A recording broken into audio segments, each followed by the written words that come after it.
Alright, mga kababayan, mga kaibigan, mga katokis, mga kapots. Kamusta po kayong lahat? And once again, welcome po dito sa Simply Tokis Vlog. Tayo po ay magbibigay ng maiksing komento, opinion at reaksyon sa mga mainit na usaping pangpolitika sa ating bansa. Pag-usapan natin mga kababayan, no?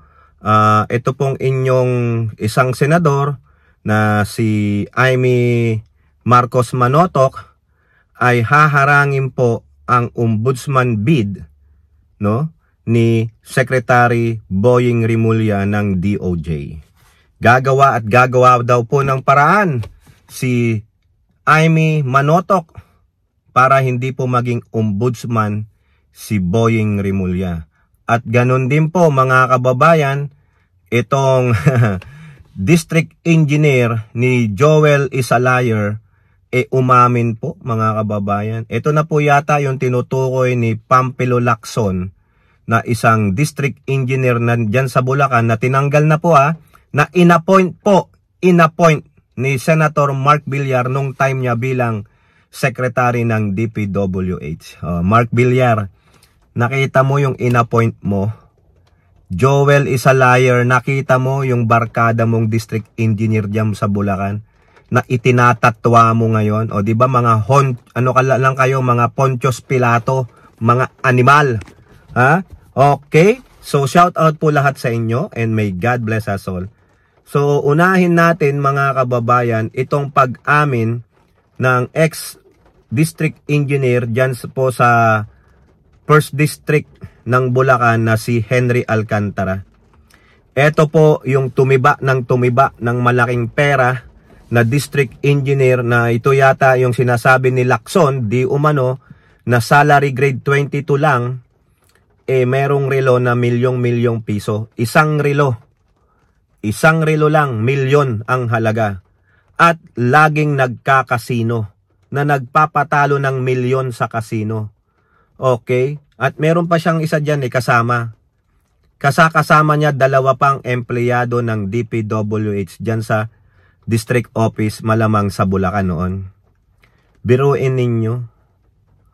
Wala pa siyang awa. Hindi daw po siya naaawa. O wala siyang pakialam sa pagbaha sa Bulacan. Sinabi niya yan Diyan po sa hearing. No kahapon, naimbitahan yata siya dyan sa HOR. Sinasabi niya, hindi naman daw siya nagsisisi dyan sa flood control sa Bulacan. So meaning, may project, hindi na komplento, hindi siya nagsisisi. May malaking pagbaha sa Bulacan dun sa ginawa niya ng flood control, di siya nagsisisi. Kasi bakit? Okay lang. Sila naman ang nabaha, hindi ako Walang empathy mga kababayan. Talagang pinanindigan niya na ang pagiging demonyo niya. Biruin nyo, umamin siya. Sa HOR nga kasi sabi ni Representative Mark Santos ng Las Piñas, biruin mo, nagpapatalo sa sugal, sa kasino. 2 o 3 beses sa isang buwan, mupunta ng kasino. Kasama pa yung 2. Ang sabi nga ni Lacson 330 million ang napapatalo sa sugal. Pero ang sahod lang nung iba ay 50K. Siya nga salary grade 22, 111,000 kada buwan yata. How can you afford to go to casino with that kind of salary? Ano, may negosyo ka? Ano negosyo mo na kumikita ng, sabihin natin, milyon-milyon kada araw? Kasi 300 million ang pinapatalo sa sugal di umano sabi nila Lacson ngayon napaamin siya. Ako po yung engineer na nagpupunta sa casino. Eto pa matindi mga kababayan.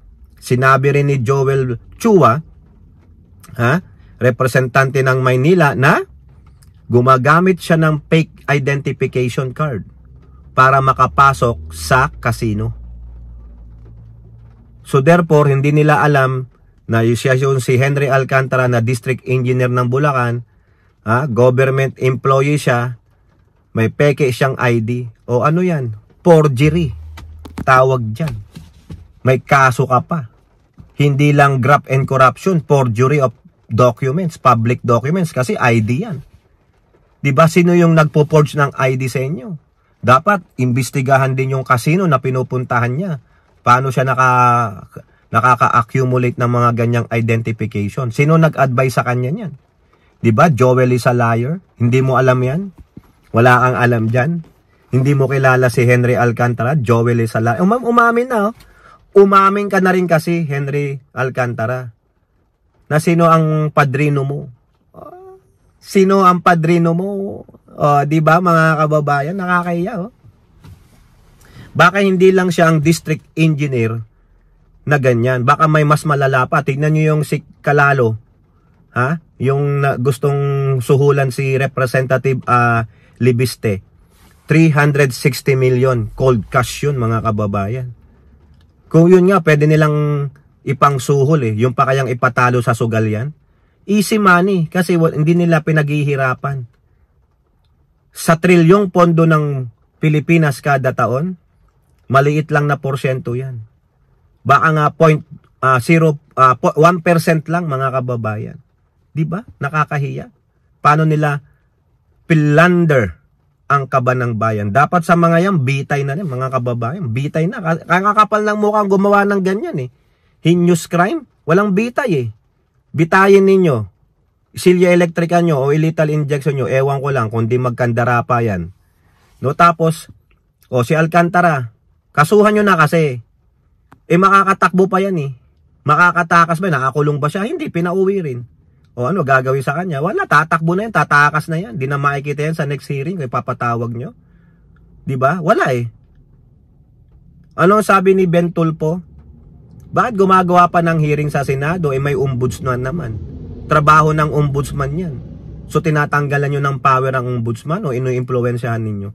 Diba? Wag na. Tanggalin nyo na yung ganyang mandato nyo sa rules ninyo. Walang kwenta yan. Kasuhan na kagad yun, si Alcantara umamir na, may forgery na siya ng documents. Wala yan, tatakas yan mga kababayan. Patatakasin yan kasi baka lalo pang mag-squill ng malaking pangalan. Diba? Joel is a liar. Now, punta naman tayo dito kay Imee Marcos Manotoc, no? Kasi si Imee Marcos Manotoc, talaga po itong gagawa ito ng paraan para mapigilan si Boyong Rimulya na maging isang ombudsman. Diba? Sinasabi niya, ito daw po ay plano ng administrasyon. Really? Kung alam mo pala yan, dapat ipa-impeach na natin si Pangulong Marcos kung ganyan din man lang. Diba? Ang totoong ahas talaga ng mga DDS ay itong si Imee Marcos. No? So sinasabi niya, pipigilan niya ang pag-ombudsman bid ni Rimulya. Kaya nga po, nag-file siya ng kaso laban sa mga ito eh. No? Kasi kung may kaso ka, pending case ka sa ombudsman, paano ka magiging ombudsman kung may pending case ka? Ano sasabihin sa'yo nung Judicial and Bar Council? Di pwede. Diba? Sinasabi pa ni Imee, ang balak daw ng administrasyon, kapatid niya yun eh. Una daw, baguhin ang Constitution through People's Initiative. Isiniwalat niya. Isiniwalat niya rin yung impeachment. Binasura nila. Pangatlo daw ito, Plan C. Si Boyong Rimulya gawing ombudsman. Pero gagawa siya lahat ng paraan para mapigilan daw si ombudsman. Yung ombudsman bid ni Rimulya. Ano gagawin mong paraan? Tatakutin mo yung acting ombudsman? Susuhulan mo? Sinong susuhulan mo? Pagagalawin mo na naman yung pera ng mga Duterte? Ganon. So ikaw ang magiging hero? Ganon. Anong gusto mo? Ipa-impeach ang kapatid mo at iyo po ang Duterte na sinungaling at magnanakaw with pagpapatay ng mga Pilipino? Kasi birds of the same feather ba kayo, Imee Marcos? Diba? Yan po Yan ang gusto niyang mangyari. Malamang ito, magtutulong-tulong ito kasama si Roque, yung sinabi ni Digong na do your thing. Ayan, si Roque po, patuloy ang pag-iingay sa kanyang social media account. Hindi ko alam bakit hindi pa tinatanggal yan ng Meta, no? Saka YouTube o Google. Baka daw mag-i-ed sa people power na sila. Gawin nyo na po. Matagal nyo nang sinasabi yan, Imee. Yung mga loyalista sa'yo, Loyalista ng Marcos, Amy? Oh, bakit? Ano ginagawa ninyo? Ba't di pa kayo mag-EDSA revolution?